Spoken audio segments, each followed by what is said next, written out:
السلام علیکم جی، کیا حال چال ہے آپ سب لوگوں کے؟ میں امید کرتی ہوں کہ آپ سب بالکل ٹھیک ہوں گے، خیریت سے ہوں گے۔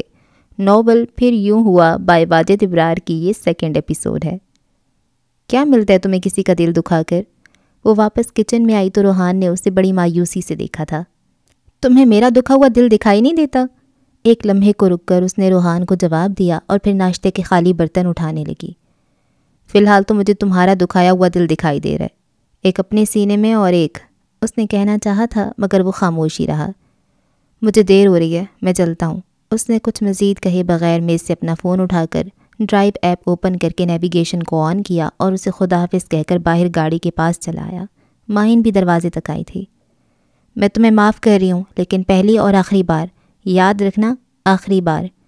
اس نے زور دیتے ہوئے اسے وارننگ دی۔ آج کے بعد میں کبھی تمہیں اس سویرا کے ساتھ نہ دیکھوں ورنہ تم میری شکل کو بھی ترسو گے۔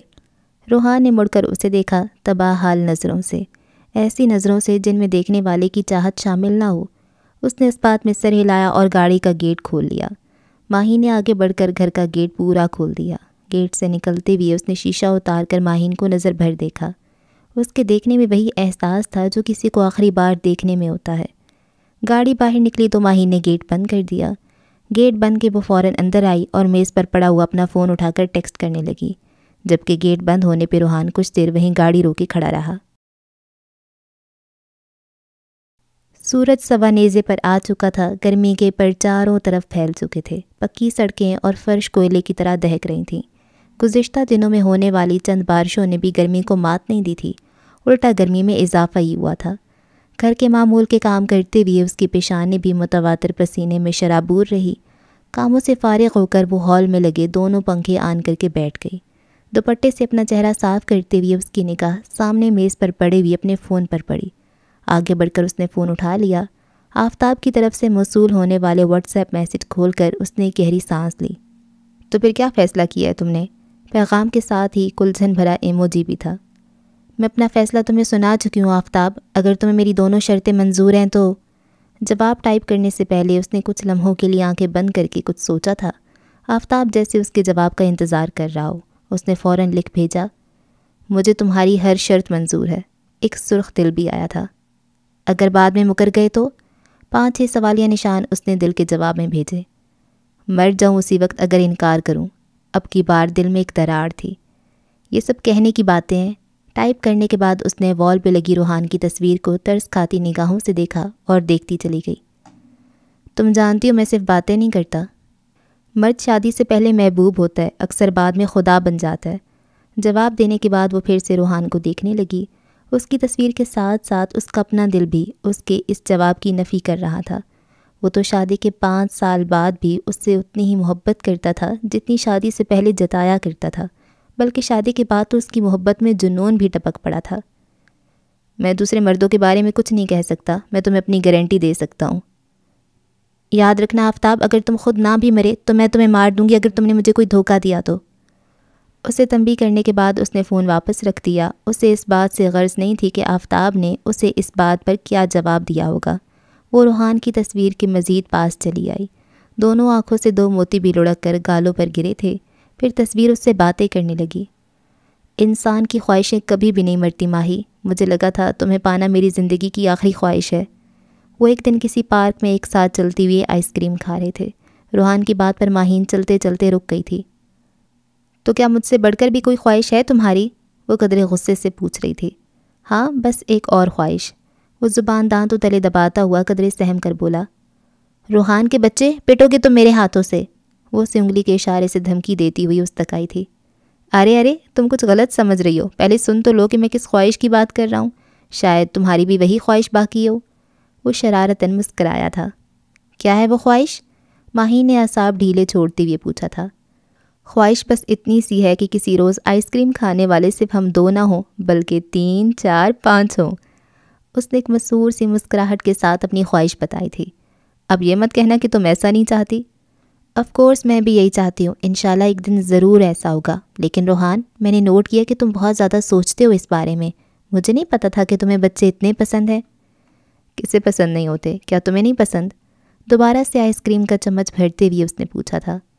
ظاہر ہے مجھے بھی پسند ہے، لیکن میں ہر وقت اس بارے میں نہیں سوچتی اور نہ ہی ایڈوانس میں تمہاری طرح بچوں کی چیزیں اکٹھی کرتی پھرتی ہوں۔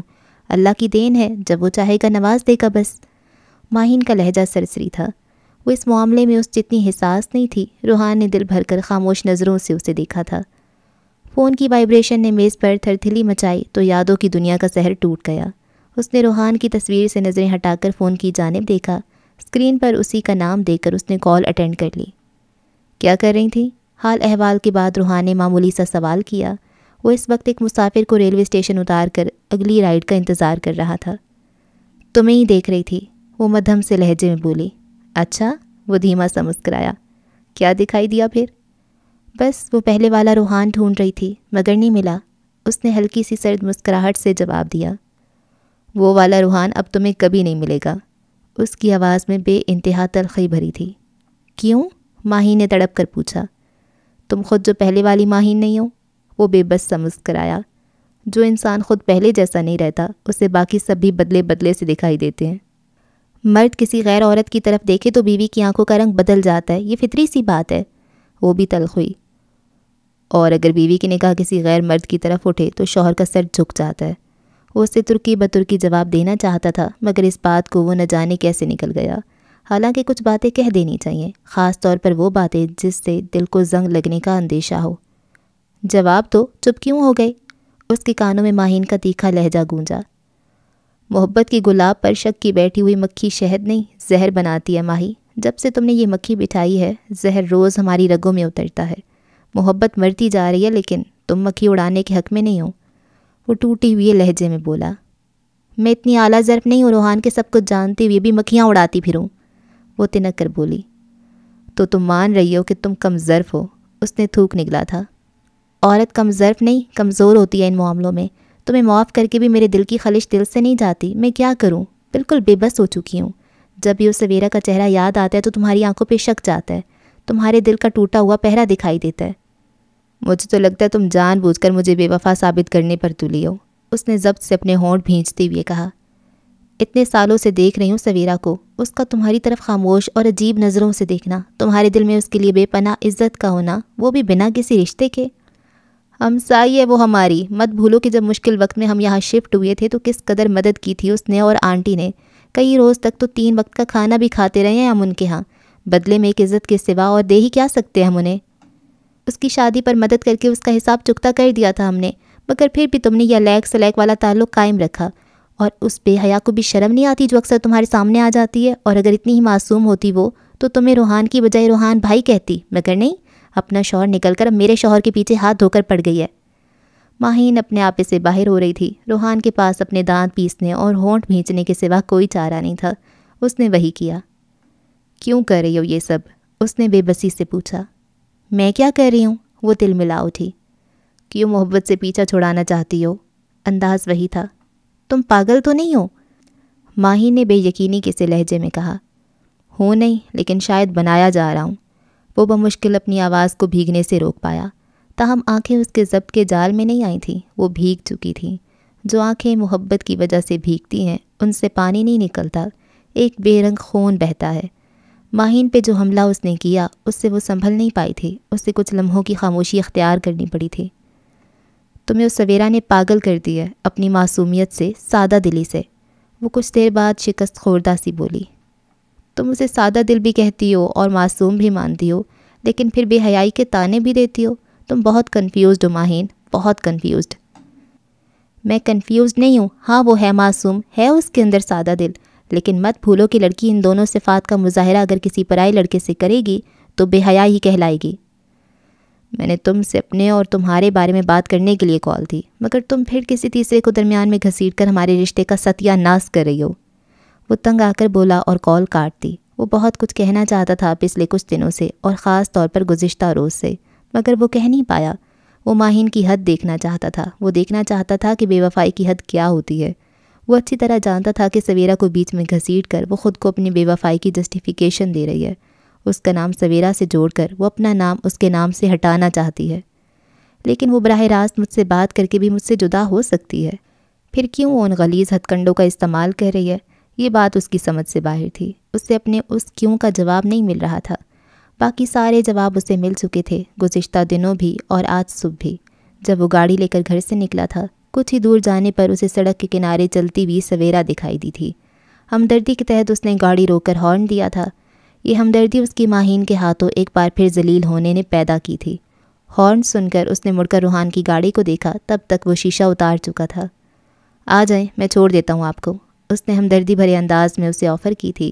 وہ حد نگاہ تک اپنی پیچھے سڑک کو دیکھتی ہوئی اس کے ساتھ فرنٹ سیٹ پر بیٹھ گئی تھی۔ مجھے بہت افسوس ہے ماہین کے رویے پر، بنا کوئی تمہید باندھے اس نے سویرا سے افسوس کا اظہار کیا اور ساتھ ہی بریک سے پاؤں ہٹا دیا تھا۔ لیکن مجھے ذرا بھی افسوس نہیں ہے، اس نے سرد سے لہجے میں جواب دیا۔ ان دنوں میں اس سے بہتر کی توقع رکھ بھی نہیں سکتی۔ جانا کہاں ہے آپ کو؟ اس نے نادم سا ہو کر موضوع بدلنے کی کوشش کی۔ کہیں نہیں، سویرا نے کندھے اچکائے اور پرس سے اپنا فون نکال لیا۔ کہیں تو جا رہی ہوں گی آپ؟ اس نے سویرا کی جانب کشمکش بھری نظروں سے دیکھا، جو فون کا فرنٹ کیمرہ کھول کر اپنی سیلفی بنا رہی تھی۔ اسٹیئرنگ پہ موجود روحان کے ہاتھ بھی سیلفی کی حدود پھلانگ رہے تھے۔ اس کی کلائی میں بندھی ہوئی گھڑی بھی صاف دکھائی دے رہی تھی، جو ماہین نے اسے پچھلی اینیورسری پر دی تھی۔ سوری، مجھے یہ کرنا پڑا۔ سیلفی لینے کے بعد سویرا نے فون واپس پرس میں رکھتے ہوئے کہا۔ اس کے لہجے میں مجبوری واضح تھی، جسے روحان نے اندر تک جھنجھوڑ کر رکھ دیا تھا۔ ماہین میری دوست ہے، اس کا حکم نہیں ڈال سکتی میں، وہ شان بے نیازی سے بولی۔ ایسا کرنے کے لیے ماہین نے تم سے کہا ہے؟ وہ حیران نہیں تھا، البتہ الجھا ہوا تھا۔ جی، ہر بار کی طرح اس بار بھی اسی کا حکم ہے۔ اس نے مجھے کہا تھا میسج کر کے کہ تم گھر سے نکلنے والے ہو، تم بھی نکل جاؤ۔ گھر سے ذرا فاصلے پر تمہیں چلتا دیکھ کر وہ تم سے میرے ہاتھوں ہونے والی بےزتی کے لیے معافی مانگے گا، تمہیں ڈراپ کرنے کی آفر بھی دے گا۔ بس تم کوئی ایسی سیلفی بنا لینا جس سے میں پہچان سکوں کہ تم اسی کے ساتھ اس کی گاڑی میں ہو۔ وہ بظاہر تو انکشاف کر رہی تھی، لیکن روحان کے لیے یہ انکشاف نیا نہیں تھا۔ سویرا اسے پہلے بھی ماہین کے واٹس ایپ میسیجز دکھا چکی تھی، جن میں وہ اسے کوئی نہ کوئی ایسا سین کریٹ کرنے کا کہہ چکی تھی، جس کو بنیاد بنا کر وہ روحان پر بے وفائی کا الزام لگا کر اس سے جھگڑا کر سکے۔ اور سویرا نے ہر بار ہی ماہین کی مدد کی تھی۔ پچھلی بار بھی جب ماہین نے سویرا کو اس کی گاڑی سے نکلتے دیکھا تھا تو خوب ہنگامہ کھڑا کیا تھا۔ سویرا کو بھی اس نے خوب باتیں سنائی تھیں، اس کے کردار پر انگلی اٹھائی تھی، روحان کو بے وفائی کا مرتکب ٹھہرایا تھا۔ وہ سب بھی آج کی طرح ماہین کے پلان کا حصہ تھا، جس کے بارے میں سویرا نے واٹس ایپ میسیج دکھا کر روحان کو پہلے ہی بتا دیا تھا۔ اس نے کبھی کوئی کوشش نہیں کی تھی کہ وہ ماہین سے اس بارے میں کچھ پوچھتا، وہ بس چپ چاپ سب کچھ دیکھتا جا رہا تھا۔ لیکن گزشتہ روز اس نے بالآخر تہیہ کر لیا تھا کہ وہ ماہین سے اس کے ان منصوبوں کے بارے میں ضرور پوچھے گا کہ آخر وہ ایسا کیوں کر رہی ہے۔ سارا دن وہ یہی سوچتا رہا، لیکن آفتاب کی انٹری نے اسے بہت سے قدم پیچھے دھکیل دیا تھا، اور ماہین سے بات کیے بغیر ہی وہ سارے جواب پا چکا تھا۔ کیا سوچ رہے ہیں آپ؟ سویرا کی پوچھنے پر اس نے اپنا سر جھٹکا تھا۔ کچھ نہیں، میں اپنی طرف سے کچھ نہیں کہہ رہی۔ سویرا نے پر سے دوبارہ اپنا فون نکال کر واٹس ایپ کھولا اور فون اسے تھما دیا۔ خود پڑھ لیں اس کا میسج۔ اس نے کپ کپاتے ہوئے ایک ہاتھ سے فون پکڑ کر ماہین کا میسج پڑھ لیا تھا۔ میسج میں وہی کچھ لکھا تھا جو سویرا نے اسے بتایا تھا۔ اس نے تکلیف اور مایوسی کے مارے اپنے ہونٹ بھینچ لیے تھے۔ وہ سویرا سے بھی نادم ہو رہا تھا۔ وہ آپ کی زندگی سے نکلنے کی ٹھان چکی ہے، اور مجھے تو لگتا ہے کہ وہ کچھ اس انداز سے جانا چاہتی ہے کہ آپ کبھی اسے یاد نہ کریں، کبھی اس کے لوٹنے کی آس نہ رکھیں۔ سویرا نے ایک ٹھنڈی آہ بھرتے ہوئے کہا۔ اب تو مجھے بھی یہی لگتا ہے، وہ زیر لب بڑبڑایا۔ اس نے سویرا سے آفتاب والے معاملے کی کوئی بات نہیں کی تھی، اور نہ ہی سویرا کو اس قصے کی بھنک پڑی تھی۔ بس مجھے یہیں اتار دیں، وہ کندھے سے اپنا پرس لٹکاتے ہوئے بولی۔ اتنی دور چل کر واپس جائیں گی؟ روحان نے گاڑی کو چوک سے واپس موڑتے ہوئے کہا۔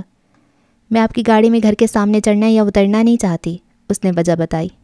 اس میں کیا حرج ہے؟ ماہین بھی تو یہی چاہتی ہے کہ وہ آپ کو میرے ساتھ دیکھے۔ اس نے نہ جانے کس ہمت سے یہ بات کی تھی۔ ہاں، مگر اماں نہیں چاہتی، اس نے جھکی نظروں سے جواب دیا۔ گاڑی فوراً رک گئی تھی۔ اترنے سے پہلے اس نے ترس کھاتی ہوئی نظروں سے ڈرائیونگ سیٹ پر بیٹھے اس شخص کو دیکھا، جس کی آنکھوں میں اب بھی ماہین لکھا ہوا تھا۔ وہ شخص جس نے ماہین سے محبت کی انتہا کر دی تھی، اتنی انتہا کہ وہ اب بھی اس سے کوئی سوال کرنے کی ہمت نہیں کر پا رہا تھا۔ وہ اب بھی اس سب کو اپنا وہم سمجھ کر بھول جانا چاہتا تھا۔ وہ اب بھی چاہتا تھا کہ ماہین اس پر رحم کھائے، وہ اس راستے پر نہ چلے جو اندھیروں میں کہیں گم ہو جاتا ہے، جہاں بدنامی کے بھوت تمام عمر عزتوں سے چمٹے رہتے ہیں۔ اسے اتار کر گاڑی آگے جا چکی تھی، مگر ایک دھول تھی جو اب بھی اڑ رہی تھی۔ وہ کچھ دیر وہیں کھڑی اس کی گاڑی کو اپنی نظروں سے اوجھل ہوتا ہوا دیکھتی رہی۔ بتائے بغیر کہاں چلی گئی تھی تم؟ سویرا گھر میں داخل ہوئی تو اماں نے فکر مندی سے پوچھا۔ مارکیٹ گئی تھی اماں، اس نے کھوئی ہوئی لہجے میں جواب دے کر پرس اتار کر میز پہ رکھا۔ مارکیٹ؟ اماں نے زیر لب دہرایا، پھر انہوں نے گھڑی پر وقت دیکھا۔ ابھی تو دن کے 10 بھی نہیں بجے، اتنی صبح کون سی مارکیٹ کھلتی ہے؟ اماں نے تفتیشی نظروں سے اسے گھورا۔ اس لیے تو خالی ہاتھ واپس آ گئی ہوں، بالکل بھی ذہن میں نہیں تھا۔ اس نے اماں کو مطمئن کرنے کے لیے جواب دیا، جس میں اسے مکمل نہ صحیح کسی حد تک کامیابی مل گئی تھی۔ میں دیکھ رہی ہوں کافی دنوں سے تمہاری یادداشت پہلے جیسی نہیں رہی۔ انسان کو وہم ہو جائے تو پھر وہ اپنی مرضی کا کچھ بھی دیکھ اور سوچ سکتا ہے، اس نے بظاہر سرسری سے لہجے میں جواب دیا۔ یہ بات تو بالکل ٹھیک کہی تم نے، اماں کا انداز معنی خیز تھا۔ خیر ہے، آپ میری باتوں پر آج کل کچھ زیادہ ہی متفق نہیں ہونے لگ گئیں۔ صوفے پر بیٹھ کر وہ اپنے جوتے اتارنے لگی۔ کیا کروں، ایک جوان بیوہ کی ماں ہوں، متفق ہونے کے علاوہ اور کر ہی کیا سکتی ہوں؟ ان کے لہجے میں افسوس تھا، نگاہوں میں شکوہ تھا۔ کیا بات ہے، ایسے کیوں دیکھ رہی ہیں مجھے؟ اس کا دل ٹھٹکا تھا۔ ماہین آئی تھی کچھ دیر پہلے، اماں نے درست لہجے میں اسے بتایا۔ وہ ننگے پیروں ہی کھڑی ہو گئی۔ کیا کرنے آئی تھی؟ بمشکل اس نے اپنے حواس سنبھالے تھے۔ کچھ کرنے نہیں، کہنے آئی تھی، اماں نے اسے جوں کا توں گھورا۔ کیا؟ یہی کہ اپنے دوپٹے سنبھال کر رکھا کرو، اس کے آنگن میں گرتے پھرتے ہیں۔ اماں کی آنکھوں میں اس کے لیے جیسے کوئی تنبیہ ہو، سویرا کو ایک جھٹکا سا لگا تھا۔ اور کیا کہہ رہی تھی؟ اس کی آواز کپ کپائی۔ اتنا کچھ تو کہہ گئی، اور کیا کہتی ہو؟ اماں نے سرد آہ بھرتے ہوئے کہا اور کچن میں چلی گئی۔ وہ کچھ دیر ساکت وہیں کھڑی رہی، ایک سکوت سا اس کے دماغ میں طاری تھا جسے روحان کی آواز نے توڑ ڈالا تھا۔ آپ نے اس کی مدد کرنے کا فیصلہ کیوں کیا؟ آپ جانتی ہیں اس سے ہم دونوں کی زندگیاں تباہ ہو جائیں گی۔ اس نے جس دن روحان کو ماہین کا پہلا میسج دکھایا تھا تو اس نے قدرے سخت لہجے میں پوچھا تھا۔ میں اس کی نہیں، آپ کی مدد کر رہی ہوں۔ وہ کچھ لمحوں بعد گویا ہوئی تھی۔ میں چاہتی تو یہ بات آپ سے چھپا سکتی تھی، مگر میں نے آپ کو ساری بات بتا دی، حالانکہ ماہین نے مجھے سختی سے منع کیا تھا۔ کیوں منع کیا تھا اس نے؟ ظاہر ہے وہ کیوں چاہے گی آپ کو اصل بات پتہ چلے، اسے تو آپ کو چھوڑنے کا جواز چاہیے۔ آپ نے اس کی مدد کرنے کی بجائے الٹا اسے سمجھانے کی کوشش نہیں کی تھی کوشش، لیکن وہ جس فیز سے گزر رہی ہے، اس فیز سے گزرتی ہوئے کوئی بھی لڑکی گونگی، اندھی اور بہری ہو جاتی ہے۔ میں ابھی اس سے بات کروں گا، اگر ایسی ویسی کوئی بات تھی تو اس سے براہ راست مجھ سے بات کرنی چاہیے تھی۔ آپ شوہر ہیں اس کے، کس منہ سے وہ براہ راست آپ سے یہ بات کرے گی، اور آپ کن کانوں سے اس کی یہ بات سنیں گے؟ وہ بس تھوڑا بہت بھرم رکھنا چاہتی ہے، اس لیے اس نے مجھ سے مدد مانگی۔ پھر بھی اگر آپ نے خود بات کر کے دیکھنی ہے تو دیکھ لیں، لیکن میرا مشورہ یہی ہے کہ ابھی کچھ عرصہ دیکھ لیں، ہو سکتا ہے اس کے دل میں رحم آ جائے اور وہ محبت پر ترس کھا لے۔ سویرا نے اسے گہری سوچ میں ڈال دیا تھا۔ وہ اگلے کئی روز تک کشمکش کا شکار رہا تھا۔ کبھی اس کا دل اسے ماہین سے دو ٹوک بات کرنے پر اکساتا تو کبھی وہ یہ سوچ کر اپنا ارادہ ترک کر دیتا کہ کہیں بات بننے کی بجائے بگڑ ہی نہ جائے۔ پھر جب دوسری بار سویرا نے اسے ماہین کا اگلا میسج اور پلان دکھایا تو وہ اپنا سر پکڑ کر رہ گیا تھا۔ اسے اندازہ ہو گیا تھا کہ وہ جانے کا فیصلہ کر چکی ہے۔ اس دن اس نے سویرا کو لے کر اس سے دل کھول کر جھگڑا کیا تھا، اس پر بے وفائی کی مہر لگا کر اسے ایموشنل زد و کوب بھی کیا تھا۔ اس دن کے بعد سے دونوں کے درمیان حالات کبھی بھی معمول پر نہیں آئے تھے۔ ایک خلا سی بن گئی تھی، ایک خلش نے جنم لے لیا تھا۔ دونوں کی نظروں میں ایک دوسرے کے لیے شکوہ تیرنے لگا تھا، دونوں ہی ایک دوسرے سے خفا تھے۔ ان کے درمیان تیسری بڑی لڑائی اس روز ہوئی تھی جس دن اس نے سویرا کو گاڑی کی فرنٹ سیٹ پر اس کے ساتھ بیٹھے دیکھا تھا۔ وہ رات بھر نہیں سویا تھا، صبح ناشتہ کیے بغیر بڑی بے دلی سے کام پر نکلا تھا۔ اس روز موسم بھی اس کے دل کے ماتحت تھا، خوب بارش برسی تھی۔ اس نے فیصلہ کر لیا تھا کہ واپسی پر وہ ماہین سے ہر بات کھل کر پوچھے گا۔ پھر اسی روز آفتاب اس کی گاڑی میں بیٹھ کر ماہین تک پہنچا۔ یوں وہ اس کے ماہین کے ساتھ دو ٹوک بات کرنے کے آخری فیصلے کو بھی ردی کی ٹوکری میں ڈال گیا تھا۔ اب بچانے کو کچھ باقی نہیں بچا تھا، لیکن دوپٹے والا پلان تقریباً فیل ہو گیا تھا۔ نہ وہ ماہین کی باتیں سن کر سویرا کی ہمدردی میں دروازے تک گیا اور نہ ہی بات پڑھی۔ اسے اب انتظار تھا تو سویرا کی اس سیلفی کے فیس بک پر اپلوڈ ہونے کا۔ وہ دیکھنا چاہتا تھا کہ ماہین اب کی بار لڑائی کو کس حد تک لے کر جاتی ہے۔ اب یہیں کھڑی رہو گی یا کوئی کام بھی کرو گی؟ اماں کی آواز سماعتوں سے ٹکرانے پر خیال کا بت جیسے پاش پاش ہو گیا۔ اس نے چونک کر اماں کو دیکھا تھا۔ کر لوں گی سارے کام، آپ کیوں فکر کرتی ہیں؟ پرس اور جوتے اٹھا کر وہ اپنے کمرے میں جانے کے لیے مڑی۔ 2 بجے کچھ مہمانوں نے آنا ہے، اچھی سی 2-4 چیزیں بنا لینا، اماں نے اس کے چہرے کو بغور دیکھتے ہوئے بتایا۔ کون آ رہا ہے؟ وہ وہیں ٹھٹک گئی۔ فضیلت نے کچھ دن پہلے ایک رشتہ بتایا تھا، انہی لوگوں نے آنا ہے۔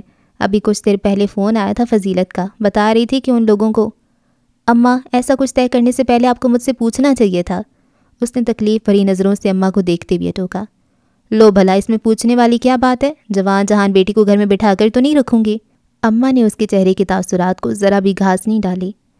جوان جہان کون دیکھے گا اماں، انہیں بھی مجھ میں بیوہ ہی نظر آئے گی، اور آپ تو اچھی طرح جانتی ہوں گی کہ بیوہ چاہے جوان ہو یا ادھیڑ عمر، نئے نکاح کے بعد اس کے ساتھ کس طرح کا سلوک ہوتا ہے۔ اس کے لہجے میں انتہا کی مایوسی تھی، اس کا دل جیسے ٹوٹ سا گیا ہو۔ وہ ایسے لوگ نہیں ہیں، فضیلت بڑی تعریف کر رہی تھی ان کی سادگی اور بڑے دل کی۔ رہنے دے اماں، وہ بے بسی سے مسکرائی۔ دل جتنے مرضی بڑے ہو جائیں، وہاں ایک بیوہ بہو نہیں سما سکتی، بہتر ہے آپ انہیں انکار کر دیں، میں دوسری بار نہیں ٹوٹنا چاہتی۔ یہ کیسی ناشکری کی باتیں کر رہی ہو، شکر کرو کہ اچھا رشتہ مل رہا ہے، فضیلت نے انہیں ساری بات بتائی ہے، اس کے باوجود وہ لوگ خوشی خوشی تمہیں دیکھنے آ رہے ہیں۔ عجیب لوگ ہیں، نوکرانی کو نوکری دینے سے پہلے کون بھلا اسے اس کے گھر میں دیکھنے جاتا ہے۔ بے وقوفوں والی باتیں نہ کرو اور جلدی سے ساری تیاری کر لو، وقت بہت کم ہے، گھر کے ساتھ ساتھ اپنی حالت بھی سنوار لینا، میں چاہتی ہوں کہ وہ بات پکی کر کے ہی جائیں۔ مجھے ایک بات سمجھ نہیں آئی اماں نے سوالیہ نظروں سے اسے دیکھا۔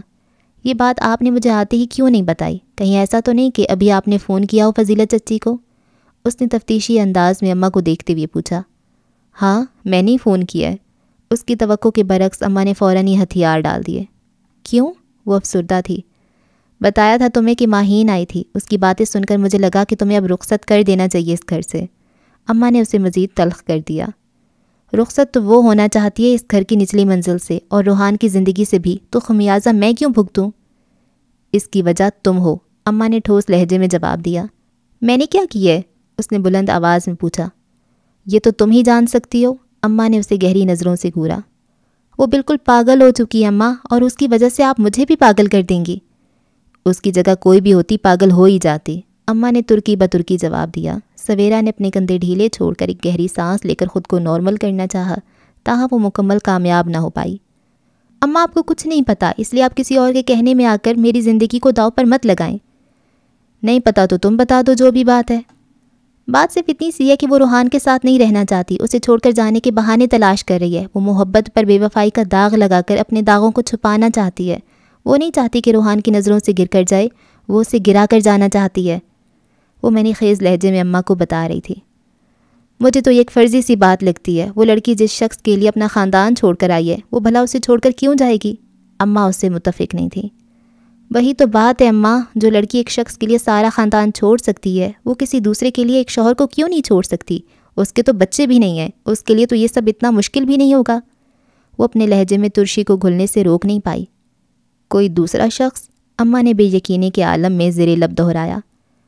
ممکن ہے ایسا ہی کوئی معاملہ ہو، ورنہ کہ آپ روحان کو نہیں جانتی، کتنی محبت ہے اسے ماہین سے، اسے اس کے علاوہ کچھ دکھائی نہیں دیتا، پھر بھی آپ اس بات سے انجان بن کر مجھے گھسیٹ رہی ہیں ان کے درمیان، حد ہے ویسے۔ چلو میں مان بھی لوں اگر کہ میرا کوئی عمل دخل ہے ان کے تعلقات خراب ہونے میں، تو روحان کے بارے میں آپ کی کیا رائے ہے؟ کیا وہ کبھی ایسا کر سکتا ہے؟ اور اگر وہ کچھ ایسا ویسا نہیں کر سکتا ماہین کے ساتھ، تو میں کیسے اثر انداز ہو سکتی ہوں ان دونوں کی زندگیوں پر؟ اس کی بات میں وزن تھا، اسی وزن نے اماں کو کسی حد تک کشمکش سے باہر نکالنے کی کوشش کی، اگرچہ وہ کشمکش کا ہاتھ نہیں چھوڑ رہی تھیں۔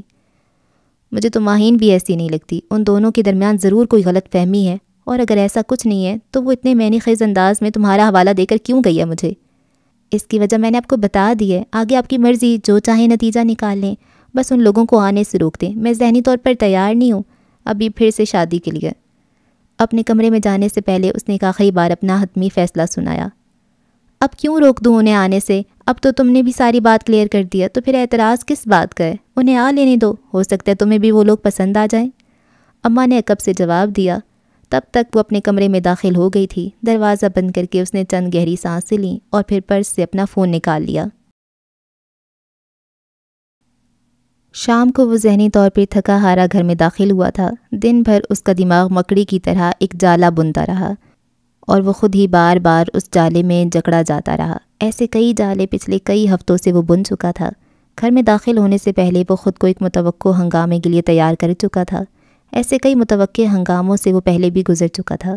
اسے پورا یقین تھا کہ ماہی نے سویرا کی اپلوڈ کی گئی وہ سیلفی فیس بک پر دیکھ لی ہوگی، جو اس نے اسی کے کہنے پر بنائی تھی۔ گھر پہنچنے کے کچھ ہی دیر بعد اس نے ہنگامہ برپا کر دیا تھا۔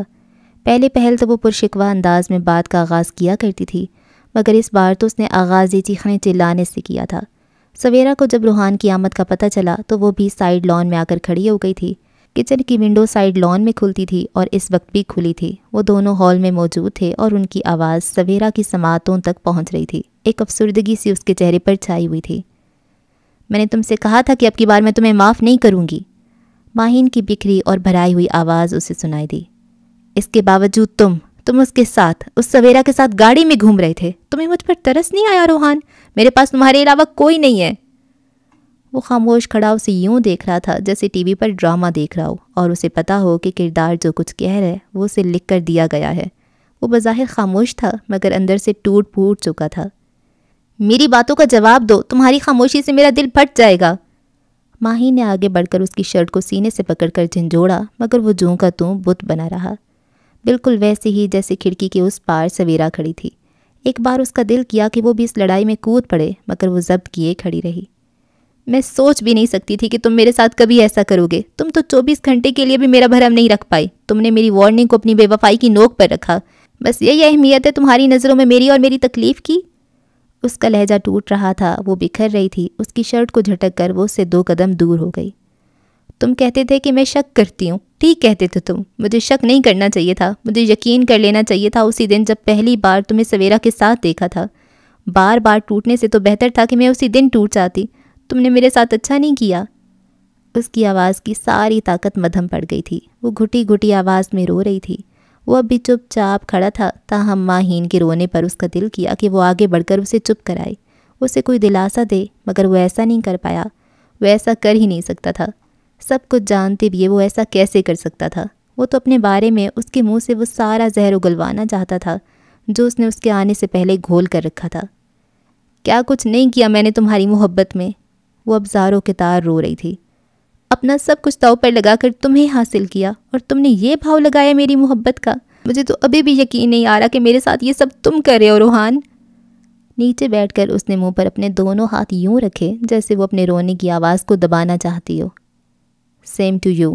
بالآخر اس کے بھی لب کھلے مگر ایک تلخی لیے، ایک طنز لیے، ایک الزام لیے۔ ماہین نے منہ سے ہاتھ ہٹا کر ششتر نظروں سے اس کی طرف دیکھا۔ میں نے کیا کیا ہے؟ کپ کپاتی ہوئی آواز میں اس نے پوچھا۔ کیا نہیں کیا تم نے؟ روحان نے تلخی مزید بڑھائی۔ اس کی آواز اور انداز میں درشتی تھی، اتنی کہ باہر کھڑی سویرا کا دل بھی زور سے دھڑکا تھا۔ اسے لگا کہ روحان اپنا وعدہ توڑ دے گا، وہ وعدہ جو اس نے اسے ماہین کے بارے میں بتاتے بھی یہ لیا تھا کہ وہ اس کا نام اس سب میں نہیں آنے دے گا۔ وہ نہیں چاہتی تھی کہ ماہین کو اس بات کا پتہ چلے کہ اس نے روحان کو کچھ بتایا ہے۔ تم محبت پر الزام لگا رہے ہو؟ وہ عالم بے یقینے میں اپنی جگہ سے اٹھ کھڑی ہوئی۔ تم نے بھی تو یہی کیا ہے، آئے روز کوئی نہ کوئی الزام، مگر تمہارا دل نہ جانے کب بھرے گا۔ تمہیں اپنی ہر قربانی یاد ہے مگر میں نے تمہارے لیے کیا کچھ کھویا ہے وہ تمہیں کبھی دکھائی نہیں دیا۔ میں نے تم پر بلا وجہ کوئی الزام نہیں لگایا، جب بھی تم سے بات کی لاجک کی بنیاد پر کی۔ ذرا دیکھو یہ تصویر جو سویرا نے فیس بک پر لگائی ہے۔ اس نے میز سے اپنا فون اٹھا کر اس کی جانب بڑھایا۔ دیکھو اور مجھے بتاؤ کہ دنیا کی کون سی بیوی ہوگی جو یہ دیکھنے کے بعد سوال نہیں کرے گی، وہ بھی اس صورت میں کہ اس سے پہلے شوہر کو چھوڑنے کی دھمکی دے چکی ہو اور شوہر پھر سے وہی غلطی کرے، اور وہ بھی 24 گھنٹوں کے اندر اندر۔ اس نے اپنی بکھری ہوئی آواز کو سمیٹ کر قدرے سخت کر لیا تھا۔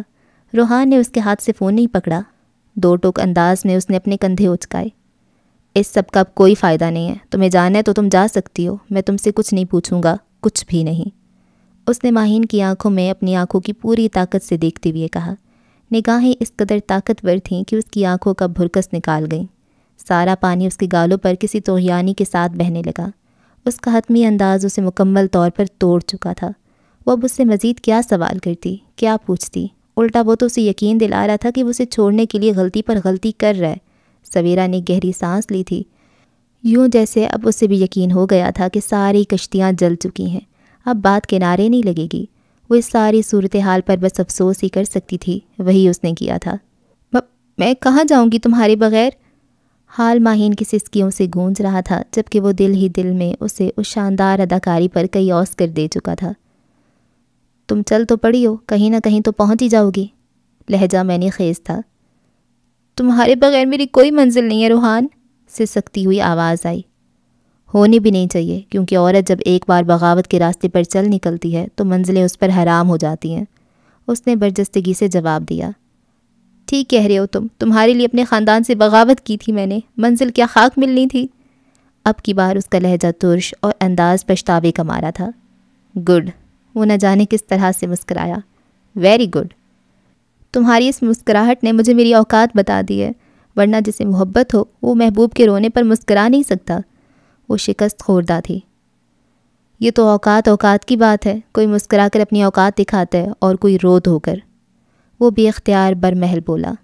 تم جانا چاہتی ہو تو روئے دھوئے بغیر بھی جا سکتی ہو، آنسو بڑے قیمتی ہوتے ہیں، انہیں بے مطلب ضائع نہیں کرنا چاہیے۔ ہاں ایسا ہی ہے، انہیں بے حس انسان کے سامنے گنوانا نہیں چاہیے، پتھر کب آنسوؤں سے پگھلتے ہیں۔ وہ تلخی سے بولی۔ مگر میں جانا نہیں چاہتی، میں چاہتی ہوں کہ تم اپنی غلطی کی معافی مانگ لو، مجھے کوئی دلاسا دے دو، چاہے 24 گھنٹوں کے لیے ہی صحیح، میرا بھرم رہ جائے گا اور مجھے یہاں رکنے کا جواز بھی مل جائے گا۔ اس نے التجائی نظروں سے اسے دیکھتے ہوئے کہا۔ 24 گھنٹوں کے بعد کیا ہوگا؟ پھر سے یہی سب کچھ؟ تم چاہو گے تو ایسا کچھ بھی نہیں ہوگا۔ وہ اس کے قریب آئی۔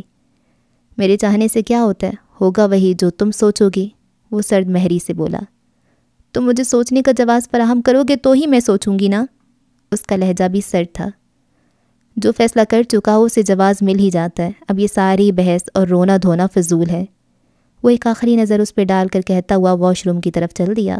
وہ کب سے اسے یوں دیکھ رہی تھی جیسے وہ کسی نتیجے پر پہنچنا چاہتی ہو۔ سویرا تک اب مزید کوئی آواز نہیں آ رہی تھی، اس نے بھی اپنے قدم سیڑھیوں کی سمت بڑھا دیے۔ تاہم وہ اکیلی نہیں تھی، کچھ باتیں تھیں جو اس کے ہمراہ زینوں کی زینت بن رہی تھیں۔ یہ ہمارا آپس کا معاملہ ہے، آپ کو اس میں انوالو نہیں ہونا چاہیے تھا، روحان نے اس سے کہا تھا۔ میں جانتی ہوں، مگر پھر بھی میں ماہین کو انکار نہیں کر پائی، وہ کھوئی ہوئی لہجے میں بولی۔ کیوں؟ لہجہ سوالیہ اور انداز متجسس تھا۔ اس کیوں کا کوئی واضح جواب تو نہیں ہے میرے پاس، شاید ہمدردی؟ مجھ سے یا ماہین سے؟ دونوں سے۔ آپ دونوں ایک آئیڈیل کپل تھے میرے لیے، کبھی سوچا نہیں تھا کہ نوبت یہاں تک آن پہنچے گی کہ ایک کو تکلیف سے نکلنے کے لیے دوسرے کو تکلیف دینی پڑے گی۔ مجھے آپ دونوں پر ترس آتا ہے، بلکہ آپ پر تو کچھ زیادہ ہی آتا ہے۔ وہ کیوں؟ وہ اب بھی متجسس تھا۔ آپ کی ماہین کے لیے محبت دیکھی ہے شاید اس لیے، آپ کے چہرے پر اس کے سوا کبھی کچھ لکھا ہوا نہیں پڑھا، آپ کی آنکھوں میں اس کے سوا کوئی دوسرا عکس نہیں دکھائی دیتا، اور وہ نہ جانے کیوں اس دولت سے محروم ہونا چاہتی ہے۔ بہت بڑی بے وقوف ہے وہ افسوس سے نفی میں سر ہلاتے ہوئے بولی۔ بہت سمجھایا تھا میں نے اسے، لیکن عورت اگر اپنے دل کی سن لے تو پھر وہ کسی کی نہیں سنتی۔ اس کے پیر اگر دہلیز کی طرف اٹھ جائیں تو اسے کوئی بھی روک نہیں سکتا۔ وہ دہلیز پار کر چکی ہے، وہ بہت دور جا چکی ہے، اتنی دور کہ آپ کی آنکھوں کے سوا مجھے اب وہ کہیں بھی دکھائی نہیں دیتی۔ سویرا بول رہی تھی اور وہ چپ چاپ سن رہا تھا۔ وہ سویرا کی باتوں کا کبھی یقین نہ کرتا اگر وہ اسے ماہین کے میسیجز نہ دکھاتی، اور پھر ماہین کا چھوٹی چھوٹی باتوں پر ہنگامہ کھڑا کرنا سویرا کی ہر بات پر مہر لگا رہا تھا۔ رہی صحیح کسر آفتاب کی ماہین سے اکیلے میں ملاقات نے پوری کر دی تھی۔ ٹوٹ تو پہلے ہی چکا تھا، اس روز وہ کرچی کرچی بکھر گیا تھا۔ کرچیاں اتنی تھیں کہ وہ چاہنے کے باوجود خود کو جوڑ نہیں سکتا تھا۔ اس نے فیصلہ کر لیا تھا کہ ماہین جانا چاہتی ہے تو جائے، وہ اس کی راہ میں محبت کا روڑا نہیں اٹکائے گا۔ کہاں تھی تم؟ اس کے اوپر آتی ہی اماں کا سوال اس کا منتظر تھا۔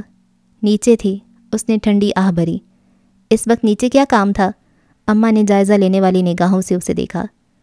پودوں کو پانی دے رہی تھی، اس نے سرسری سے جواب دیا، جبکہ اس کی سوچ کہیں اور اٹکی ہوئی تھی۔ اس وقت پودوں کو پانی کون دیتا ہے؟ اماں نے وال کلاک کی طرف دیکھا جہاں رات کے 8 بج رہے تھے۔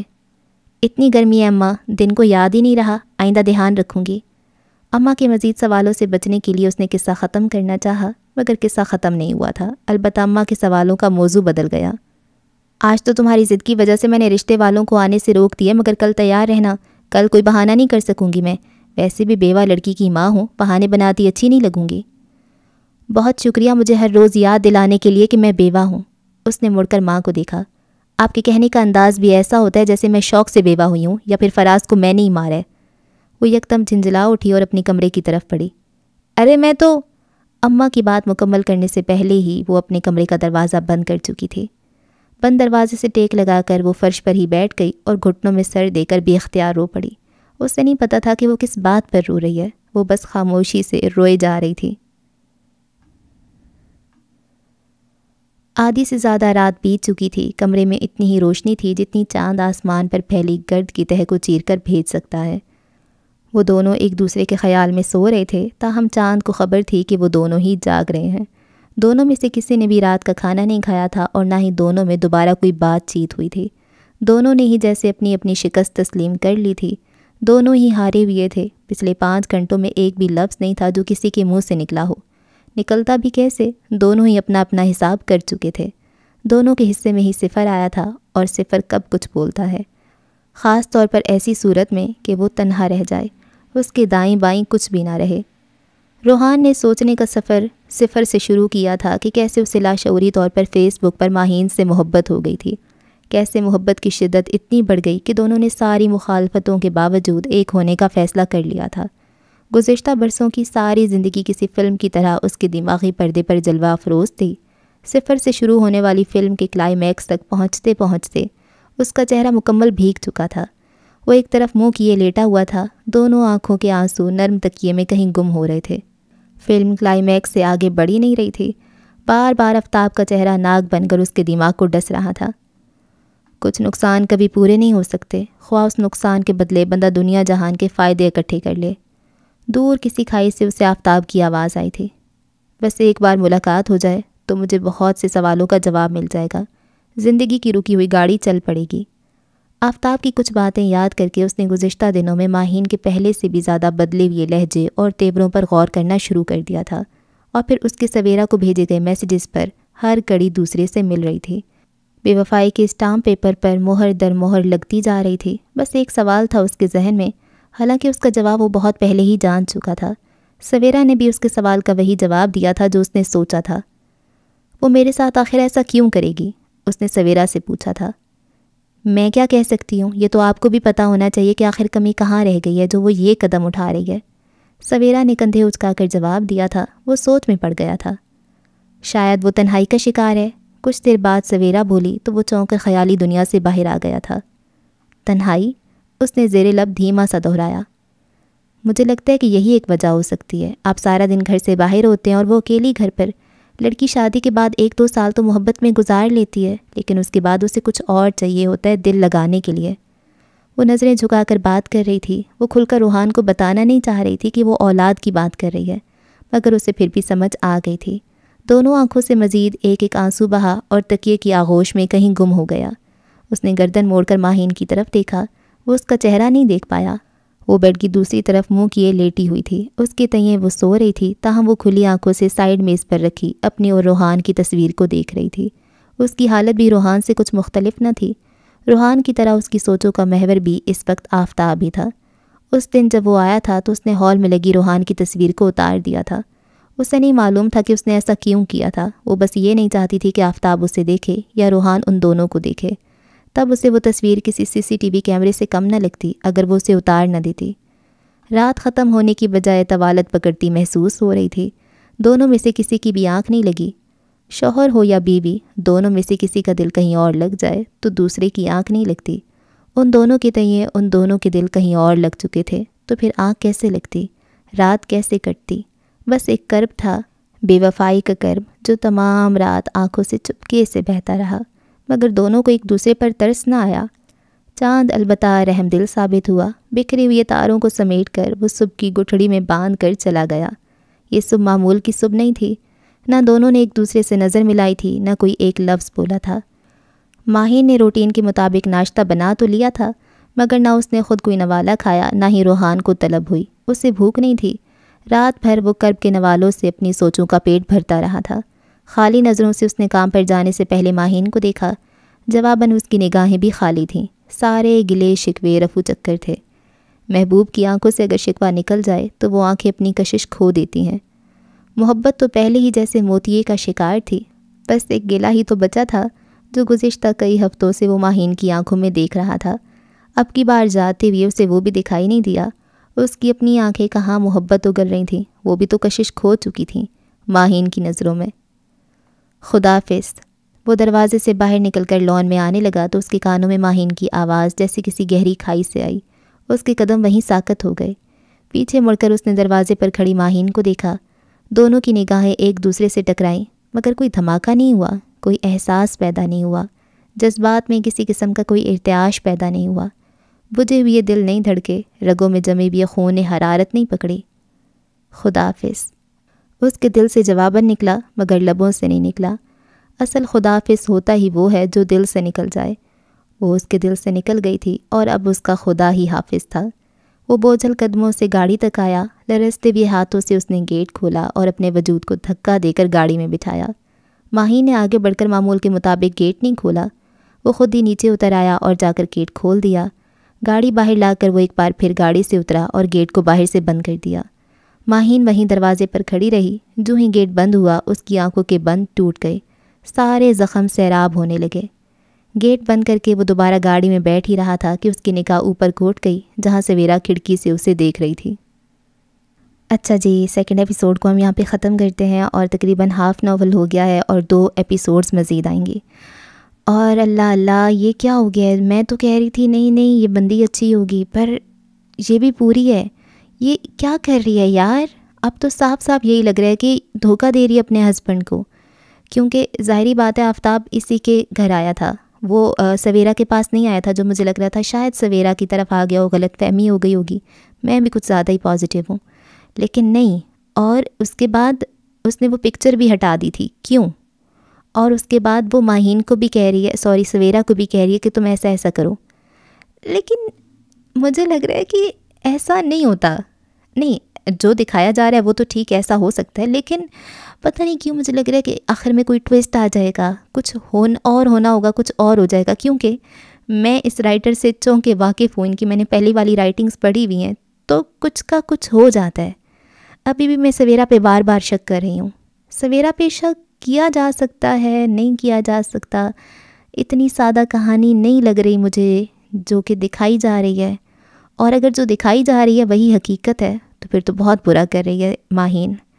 ہاں ٹھیک ہے، وہ اکیلی ہے اور وہ تنہائی کا شکار ہے، یہ سارا کچھ ٹھیک ہے، لیکن پھر بھی کتنی گھٹیا بات ہے آپ کسی اور کے ساتھ انوالو ہو جائیں، ایکسٹرا میریٹل افیئر چلاؤ اپنے ہسبینڈ کے ہوتے ہوئے، کسی اور کے ساتھ آپ کسی اور کو اپنے گھر میں بلاؤ اور پھر اس کو چھوڑنے کے لیے اتنے گھٹیا طریقے استعمال کرو، یہ کتنی بری بات ہے۔ تو یہ بہت بہت بری بات ہے، اور یہ اس کا ظرف کیسا ہے، اس کو کچھ بھی نہیں کہہ رہا، وہ صرف دیکھ رہے کہ یہ کہاں تک جائے گی، اور وہ اس کو موقع بھی دے رہا تھا، وہ درمیان میں جب کچھ نہیں کہہ رہا تو وہ اس کو ایک طرح سے موقع دے رہا ہے کہ شاید سب ٹھیک ہو جائے، شاید وہ دوبارہ ایسا نہ کرے، اس کو ترس آ جائے۔ اور اگر وہ یہ سب کر ہی رہی ہے تو وہ اس کی اماں کے پاس اوپر جا کے کیوں اس کو کہتی ہے کہ اپنی بیٹی سے کہیں دوپٹہ سنبھالے، ایسا کچھ تو وہ صرف ان تک کیوں نہیں رکھ رہی، پتہ نہیں۔ اور خیر میسیجز بھی تو ہیں اس کے، پر وہ میسیجز فیک بھی تو ہو سکتے ہیں، AI کا دور ہے مجھے کچھ نہیں پتہ، اور پتہ نہیں کیا ہوگا آگے، اور آفتاب صاحب وہ آئے تو پھر پتہ چلے۔ 2 ایپیسوڈز مزید ہیں، تب تک کے لیے دعا میں رکھیں یاد۔ اللہ حافظ۔